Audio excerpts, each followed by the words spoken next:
begin the informational gathering. Good afternoon. I'm Sue Coffin. I'm Chair of the Education and Outreach Committee of the Sunshine Ordinance Task Force.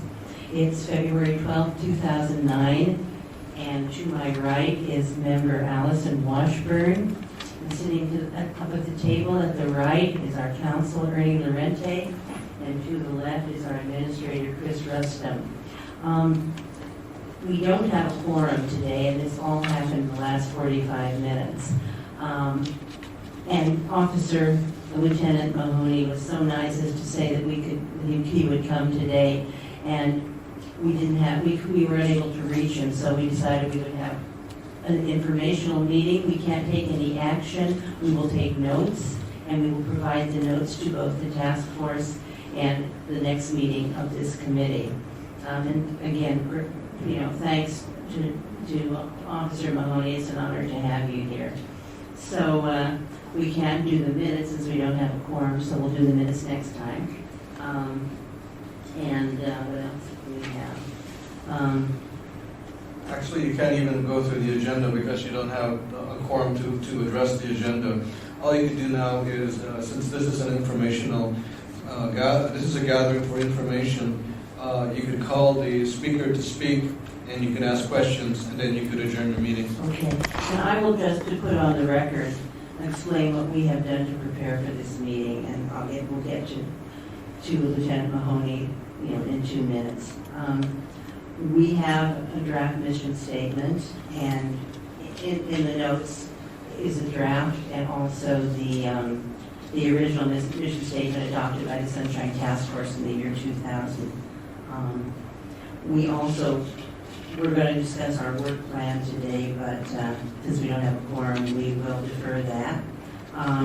But we did want, and I will call your attention to item number 4, which is the presentation package that we plan to put out when we go around and present the Sunshine Ordinance to various groups.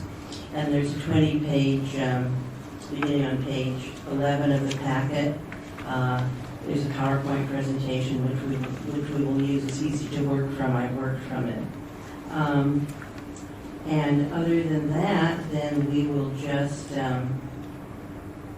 go directly to the police department issue. And we asked Lieutenant Mahoney to come down because there was some talk at a recent Sunshine Task Force meeting about the process at 850 Bryant, and we thought we might hear from Lieutenant Mahoney how that is going, and then we had some ideas as well. If you could start, what exactly information are you looking for? Well, is this regards to the index of records, or? Well, I have a 3-word summary: point person and process. Okay. And I'll let our attorney, Mr. Lorente, elaborate. What we learned from the full task force meeting on a complaint that was made against the police department was that there wasn't a specific point person that would be handling records requests from the police department, and that it was basically kind of funneled to different divisions, departments, sections, or stations, and there didn't appear to be uniformity on how requests were being handled. Secondly, because there wasn't a point person, the process wasn't uniform, and so we were looking to seeing if there can be established a process whereby a point person in the police department could be a custodian of records, even though that person may not have access to all records that are within the police department, could at least take the request and have it referred to the proper section and make sure and have oversight to make sure that that request has been complied with. So that's pretty much what this task force was looking for, and this committee was tasked to make contact with the police department to see how that process could be implemented. Well, the process itself isn't terribly difficult to implement if we wanted to go that way. Naturally, I certainly can't speak for the chief today about who would it be, and if we wanted to do that, I can certainly bring that back to the table. I would probably assume that legal division would be the most logical choice for outsiders, as requesting any specific type of documents or records. And we would be the first stop toward it, as we would know where all the rest of the documents are throughout the department. And Mr. Large is correct, although we don't have access to some of them, or readily access, we would be able to get them. One of the issues that I have bringing up as a manager is that something like that, I believe, would be almost a full-time job for someone, and I can't say that I have the staffing right now. I do have one particular person that handles all our PRA requests, which, believe it or not, are voluminous, especially the media requests and some of the other requests that we get from individuals out in the field, out in the city. What I can say is that, and I was going to get some more staff. Well, one of my plans is we had an 8108 that I was budgeted for that I was going to hire, and DHR and our staff services was all set to do the hiring when the mayor canceled all the recs for the rest of the fiscal year due to budgetary concerns. So with that said, that kind of knocked out my plan for my backup PRA person. So while I fully understand your position, and I do support it to a large extent, I think the department should have one central go-to place where someone from the outside can go to and at least get the ball rolling and get the process started. I would have to check with the chief to see exactly if that's something she wants to do and who she would recommend that to be. You would check with Maureen Conifrey, or the chief? I'll check with the chief. Oh, She's the one that's going to make that decision. Because we thought Maureen Conifrey would be the ideal person, since she's in your office and she's very able. But Right. Well, she would be. She's doing that job presently. That's right. She is my PRA person. Right. She's a 1460 legal secretary, so Uh-huh. doing PRA work, I don't know, is exactly in her class, especially with two attorneys in my office and not being able to provide any type of support to them. Like I said, if I had my 8108, that would more than likely put it in line as a senior legal processor, more in line with that job description and that salary to do those type of functions and do that type of work. However, since I don't have one, or I don't have the extra one that I need, right now all the PRAs are falling on Maureen, and she's doing a yeoman's job. I think we all recognize that. With the amount that comes into our office and the fact that, at least since I've been at legal, our agency is in front of the task force so few times, I think stands to show just the job that she's doing, but she is just one person. how many sunshine requests do you have in a month or a week? Oh, I'd have to check with her because she does a lot of them that I don't even see. Mhm. But trust me, I don't walk into her office and find her reading the paper. We get a lot of stuff from journalists, because apparently back in the 50s and 60s, you went to J school, and investigative reporting was getting out there, knocking on doors, and talking to people, and then writing a story.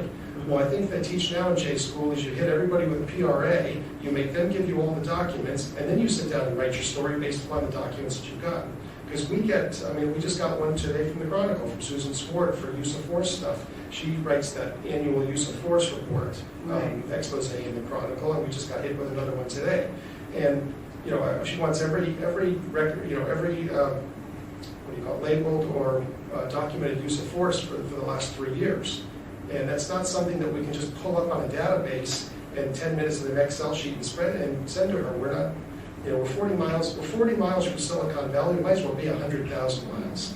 At least one of our agency is technology-wise. The thing that we were thinking of was, first of all, to be able, we weren't thinking of reporters because they know what to do.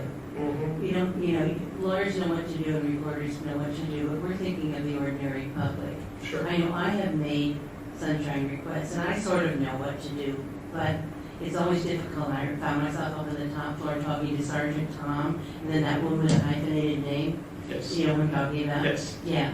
And I didn't, if I'd known that where you guys were, in fact, I even asked for legal, and I think they sent me to Sergeant Tom, so that if we're developing a custodian of records list, and our inclination would be to put Maureen Conifrey's name on it. Would that be, or just police legal? I would say police legal, because Maureen Conifrey could always move it at a moment's notice. Okay. I think the job would stay in our office, not particularly the person. Okay. And if I do get a new hire at some point down the road, Maureen might be freed up to do 1460 work, Right. and the other person would be freed up to do PRA and sunshine work.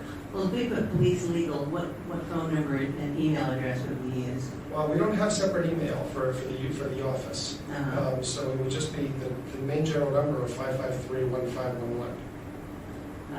Is that the legal number? That's the general number that's the outside general number for the legal division. 553? 1511. 1511, okay. So that would at least give them somewhere to start, and they wouldn't have to go to Sergeant Tom and Right.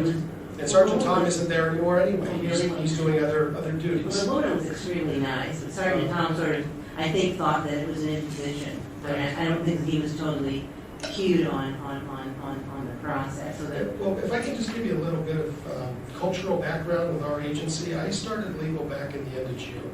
And we'll go last May. Last May, sunshine to me was something that gave me skin cancer. I knew nothing about this stuff, and I will tell you that 90% of our department knows very little about the sunshine ordinance. We put people in jail.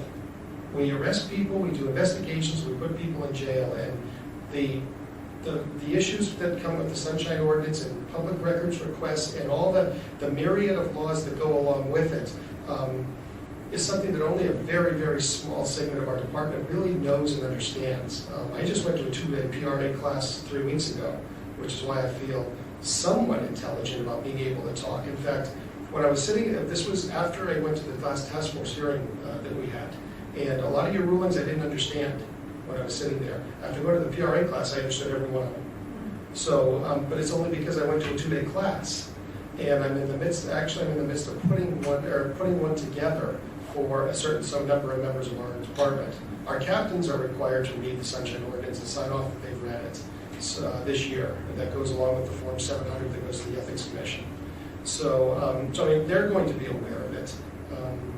But the general cop on the street has no idea about this stuff. And the general sergeant, when we test for sergeant, we test for lieutenant, and I took a captain's test last year, and none of this was on there.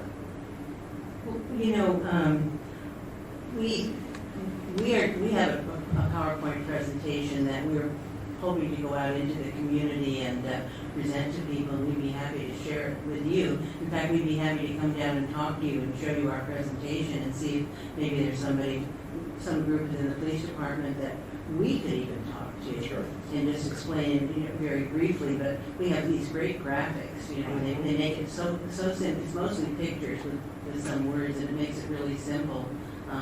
Because boiled down to its fundamentals, the sunshine ordinance is pretty simple. There is more excluded material in the police department, and I think that's important it's important for people to be able to make the distinction to the public. But I think there is somewhat of a culture that feels it's better to exclude everything than to make a mistake.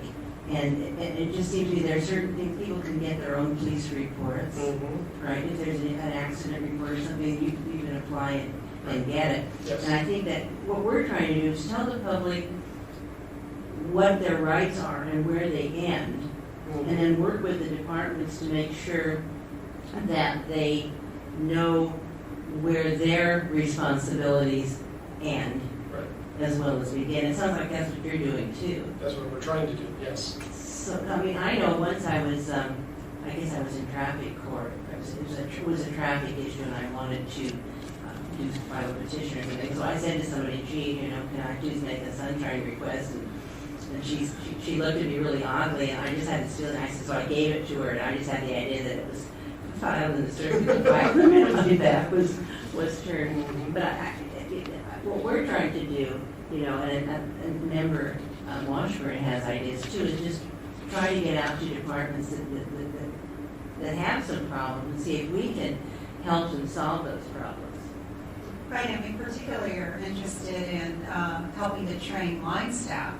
So not the officers so much as those who would be asked to, come up with a document that the public has requested, so Yes, that certainly. this person understands, why this is an important thing to do. Yeah, no, and we agree with that. In fact, my list of, like I said, I'm putting together that PRA class. One of the people that are on my list is either the captain or the captain's clerk from each of the 10 district stations, because I know there are requests now going into district stations directly for documents that the station may have. And what I can guarantee you firsthand, I'm getting them forwarded to me 4 and 5 days later. You know, if I have a couple captains now, they're not even opening them. Just I'll send that down to legal, they handle it, not realizing that the time constraint the time constraint that we're under there to respond to it. And that's it's a training issue. It's a total training Yes, issue. exactly, Yeah. right. Would you like us to send you our presentation with the pictures? It might be of help to you. I would love to have it, actually. Sure, I've got the card, and maybe Chris, you can send Chris you can send us an email a attachment. copy of our PowerPoint presentation. Yeah. That'd be great. I'm just trying to think.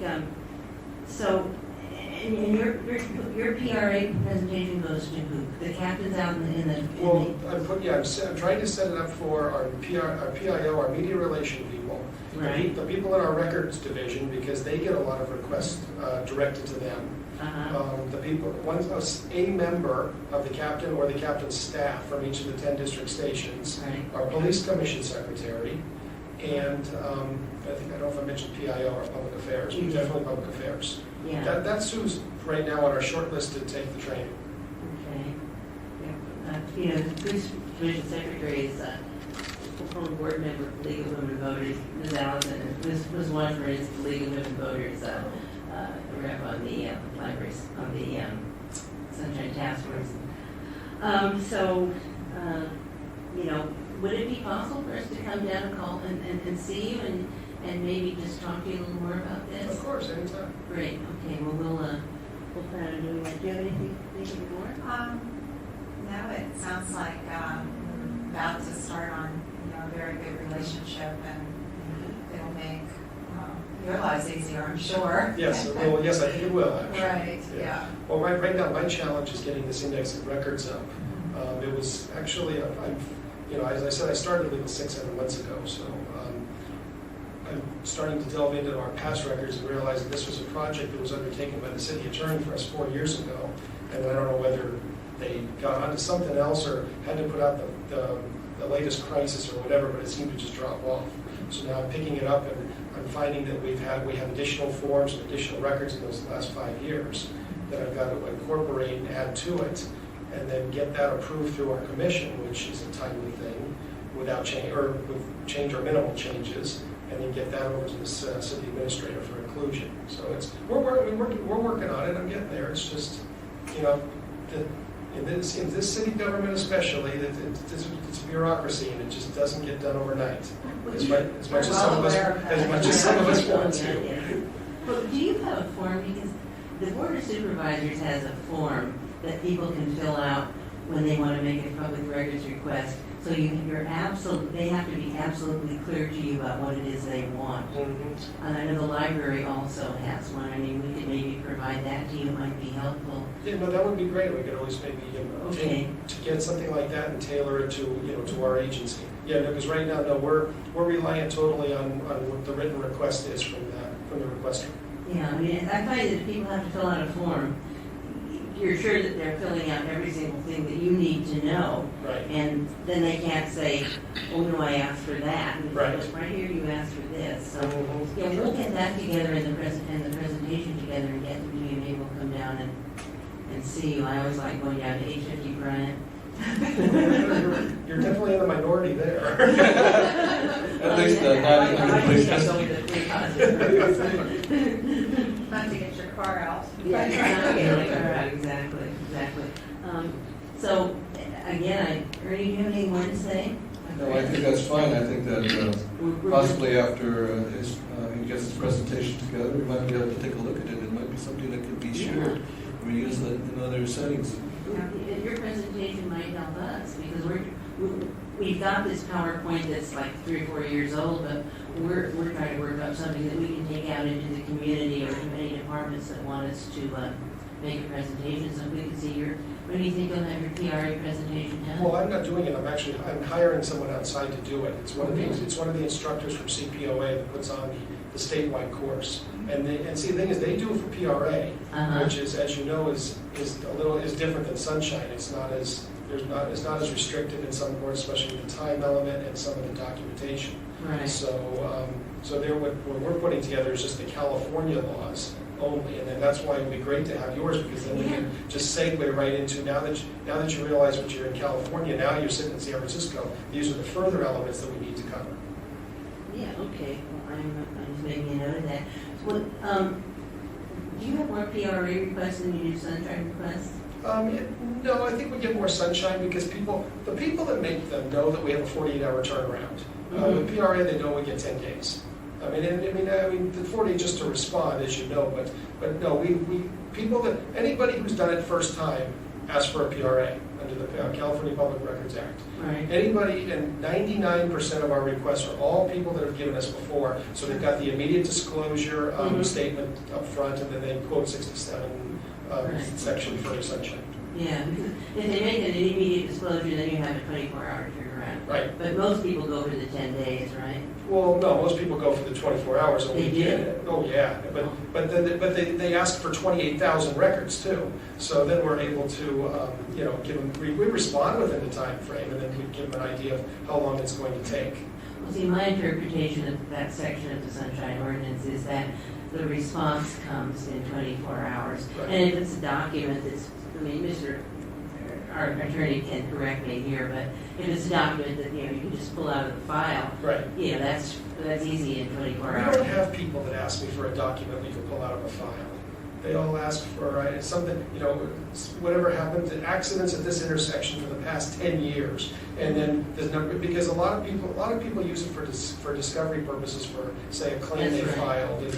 And they do that so they don't have to pay the attorney to do it. So they'll try, we have one right now for 33rd and Terraville. I've got 14 items that are going to pull, and oddly enough, they have a claim that they're trying to sue. They got into an accident there, but they're trying to say that the cities didn't sign the intersection properly, so they brought the city into the lawsuit. So I do get a fair amount of that. Mr. Lorraine, did you have something to say about this? Yeah, the immediate disclosure request, it's phrased in a way where compliance has to be made by the end of the close of the next business day following receipt of the request. And that is within 24 hours, but it doesn't really say 24 hours. It's the close of the next business day. And as if someone asks you for the last 15 years of something, you can simply say, we are responding that we do have these documents, and it will take us some time to pull them up for your review. Right. You can always take a 2-week extension. Did you know that? Well, we do that. We just did one recently on that. Yes. Yeah. We encourage, of course, prompt response, but when there's a voluminous, in fact, the language of the ordinance is if the request is voluminous and the documents are in a far-flung storage area, then you can take that. And that 2-week thing is really appropriate. Yeah. So, well, I'm certainly heartened to hear that you're, on the job. Or try it. And you're trying to, so we'll get our documents together for you, and maybe we can, when do you think the CPOA guy is going to finish your thing? She was off for about 3 weeks, so I haven't emailed her back today to set up. All I need to do is set up a date and time that's good for her and a classroom at the academy, and then send the notices out to everybody. I think what I'm going to do with this, I'm going to have the chief send a notice out, and we seem to get a better response now. Okay. So if we could get back to them, maybe? Yeah, that'd be fine. Well, I have your email, Susan. I'll let you know exactly what the plan is and when and everything else. So I'll keep you up to date with what we're doing. Okay, great. Good, well, thank you very much. Does anybody have anything else? I think I gave her my list. Let me go check. We want to thank you for coming down here and helping us out. And we hope you get that extra staff person. Well, maybe in 09, maybe 09, 10. Yeah, Yeah. we'll keep our fingers crossed. Okay. Maybe when the economy eases up for everybody. Yeah. Well, thank you again, All right, my pleasure. Officer Mahoney. Thank you. Take care. All right, you too.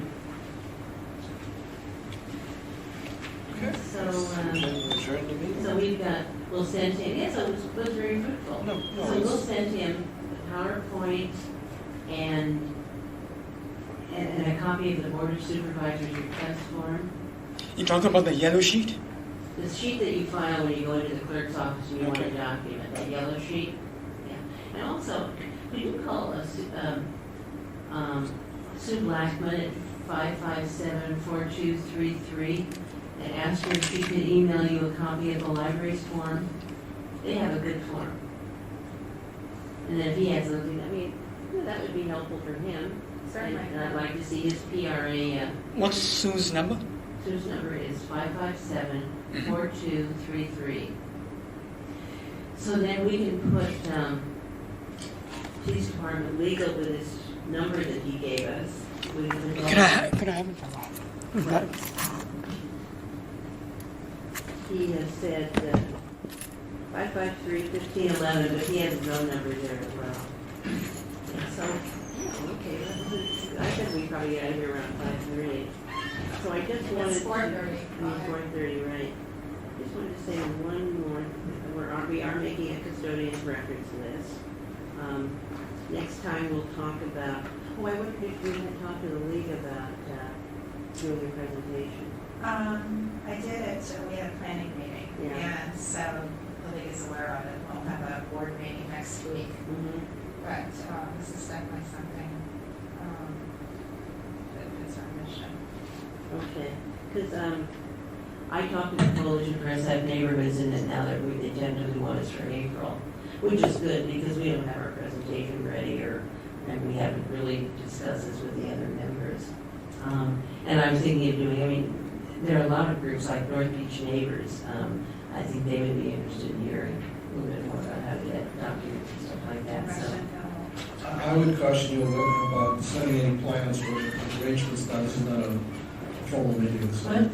I would caution you against discussing plans on doing the business of the committee because this is not a formal meeting. Okay. We only took this meeting for information and to discuss strategies on what you're going to do next in a setting that is not a formal meeting would be a possible violation of the Well, I just wanted to provide information as to that the plan now is to speak before the Coalition for San Francisco Neighborhoods, probably in April. And other than that, yes, we'll just have to wait until our next meeting.